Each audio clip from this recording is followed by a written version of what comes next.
अस्सलामुअलैकुम। Welcome to splendid accounts.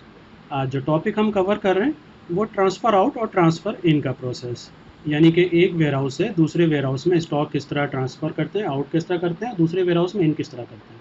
ये process हमारे पास पहले से मौजूद था, जो कि हम पहले एक सिंगल फॉर्म यानी स्टॉक मूवमेंट के ज़रिए मैनेज करते थे कि एक ही वक्त में आउट भी करते थे और दूसरे वेयर हाउस में इन हम कर लेते थे। लेकिन हमने खुद भी R&D किया, कुछ हमारे क्लाइंट की रिक्वेस्ट आई कि बाज़ औक़ात हम एक वेयर हाउस से जब दूसरे वेयर हाउस में आउट करते हैं तो 100% क्वांटिटी रिसीव नहीं होती है या कुछ वेरिएंट में फ़र्क आ जाता है। तो इसीलिए हमने इसको सेपरेट कर लिया है कि जो आप आउट करें और जितना इन करें वो सेपरेट हो जाए। आइए हम देखते हैं इस प्रोसेस को। फर्दर डिस्कशन से पहले इस वीडियो को लाइक करें, स्प्लेंडेड अकाउंट्स को सब्सक्राइब करें और बेल आइकन पर ज़रूर क्लिक करें। मैं इसके लिए इन्वेंट्री के ऑप्शन पे आ जाता हूँ। इन्वेंट्री पे क्लिक किया। अब मेरे पास देखिए ट्रांसफ़र आउट और ट्रांसफ़र इन के 2 फॉर्म आ गए। पहले यहाँ पे एक ही फॉर्म था स्टॉक मूवमेंट का। मैं ट्रांसफ़र आउट के फॉर्म पे क्लिक करता हूँ। तो जो भी एग्जिस्टिंग मेरे पास ट्रांसफ़र आउट के डॉक्यूमेंट्स है वो आ गए अपने स्टेटस के साथ। मैं ऐड ट्रांसफ़र आउट पे क्लिक करता हूँ। किस वेयर हाउस से, मेन वेयर हाउस से मैंने कराची 1 वेयर हाउस में करना है। मैं इसकी डेट वगैरह चेंज करना चाहूँ तो डेट चेंज कर लूँगा। मैं प्रोडक्ट ले लेता हूँ यहाँ पे।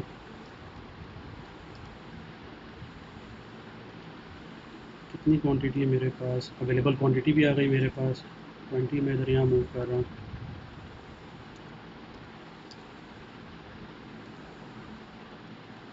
इस वेयर हाउस में इतनी क्वांटिटी है मेरे पास, ये 30 है मेरे पास।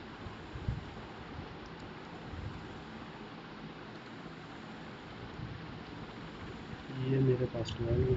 ये 3 प्रोडक्ट्स हैं जो मैंने इस warehouse, main warehouse से कराची 1 वेयर हाउस में शिफ्ट करना है। आपको पता है कि हमें जब इसका इम्पैक्ट लेना होता है अकाउंटिंग का और इन्वेंट्री का तो हम सेव एंड अप्रूव करते हैं। तो मैं इसको सेव एंड अप्रूव करता हूँ। अच्छा, इस पर्पज़ के लिए कि एग्जैक्ट ट्रांसफ़र आउट हुआ है, वो अगले ने ट्रांसफ़र इन किया है, वो स्टॉक अभी किस पोजीशन पर है, हमने एक रिपोर्ट आपके लिए सिस्टम में बना दी है। रिपोर्ट पोर्शन पे हम जाते हैं तो मैंने एक दूसरा टैब ओपन किया हुआ है। आप इन्वेंट्री में आते हैं, सबसे एक पहली रिपोर्ट आ गई है ट्रांसफ़र डिस्क्रिपेंसी रिपोर्ट। यहाँ पर आपके पास, मैं इस रिपोर्ट पर आता हूँ, आपके पास यहाँ पे डिटेल आती है कि कौन सा स्टॉक आपके पास डिस्क्रिपेंसी में पड़ा हुआ है, यानी कि वो आउट तो हो चुका है लेकिन इन नहीं हुआ है, या आपने क्वांटिटी आगे पीछे कर ली है, जो भी है। अब देखें, ये मेरे पास डॉक्यूमेंट आ गया, ट्रांसफ़र आउट यहाँ से हुआ है, लेकिन ये इन ट्रांज़िट है, यानी ट्रांसफ़र इन वाले जो वेयर हाउस था उसने रिसीव नहीं किया है। अब मैं दोबारा ट्रांसफ़र आउट्स के फॉर्म से मैं बाहर आ जाता हूँ, मैं ट्रांसफ़र इन के फॉर्म पर आता हूँ। ये भी, यहाँ भी ट्रांसफ़र इन के सारे स्टेटस आ गया है। मैं ऐड ट्रांसफ़र इन करता हूँ। मैं मेन वेयर हाउस से मैंने कहाँ ट्रांसफ़र किया था, मैंने कराची 1 में किया था। अब यहाँ पे मेरे पास जो भी डॉक्यूमेंट्स हैं ना पेंडिंग, वो सारे आ जाते हैं। मेरे पास ये डॉक्यूमेंट था ट्रांसफ़र आउट का, ये मैंने सेलेक्ट किया। अब देखिए मेरे पास यहाँ पे डॉक्यूमेंट्स आ, ये सारी डिटेल आ गई कि कौन कौन सी प्रोडक्ट है। पहली प्रोडक्ट मुझे पूरी रिसीव हुई है। दूसरी प्रोडक्ट थी मेरे 30, इसमें से मुझे 25 रिसीव हुए हैं।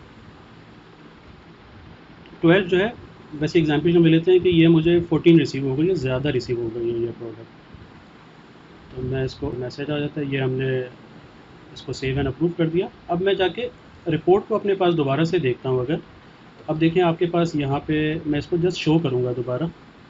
अब देखें ये डॉक्यूमेंट आपका रिसीव हो गया है, बेशक पार्शल हुआ है लेकिन ये डिस्क्रिपेंसी से हट गया है, इन्वेंट्री इन ट्रांजिट से हट गया है, वो ब्लैंक हो गया। अब देखें आपके पास यहाँ पर डिटेल आ गई कि ये वाली प्रोडक्ट आपकी आउट हुई थी 30 यूनिट्स की, 30 पीसेस की, इन हुई 25, आपका डिफरेंस है 5 यूनिट का।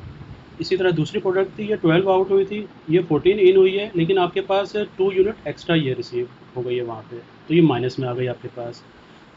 तो इस तरह आपको अपनी डिस्क्रिपेंसी का अंदाज़ा हो जाता है। अब आपको बेहतर पता होगा कि अगर आपने आउट गलत किया है तो जाके आउट वाले डॉक्यूमेंट को आप रिवाइज़ कर लेंगे या इन वाले को कर लेंगे। अच्छा, इसी तरह हमारे पास, अगर हम इन्वेंट्री में ही रहते हैं, हमारे पास देखें कुछ और रिपोर्ट्स भी अवेलेबल हैं जो नई रिपोर्ट हमने बना दी। ट्रांसफ़र आउट की रिपोर्ट अवेलेबल है हमारे पास। देखिए अभी अभी से पहले मैं अगर और पहले की डेट ले लेता हूँ तो मेरे पास जो भी जिस वेयर हाउस में जो भी ट्रांसफ़र हुआ है, मैंने अभी चूज़ नहीं किया किस वेयर हाउस से किस वेयर हाउस में, तो सारी ट्रांसफ़र आ गए। मैं अगर चूज़ कर लूँगा कि इस वेयर हाउस से इस वेयर हाउस से बताओ, फॉर एग्जांपल मैं कहता हूँ मुझे मेन वेयर हाउस से बताओ, तो डेटा थोड़ा सा श्रिंक हो गया कि मेन से कहाँ ट्रांसफ़र है, वो डिटेल आ गई। इसी तरह मेरे पास इसी के नीचे एक और रिपोर्ट है, ट्रांसफ़र इन की रिपोर्ट। ये भी मैं अगर इसको पुरानी डेट से ले लेता हूँ और मैंने कहा मुझे मेन वेयर हाउस से बताओ, तो ये भी आ गया। मेरे पास एक वॉइड का डॉक्यूमेंट भी आ रहा है। मैं चाह रहा हूँ नहीं, मुझे सिर्फ अप्रूव के डॉक्यूमेंट्स आए, तो मैं यहाँ से सिर्फ अप्रूव सेलेक्ट कर लूँगा।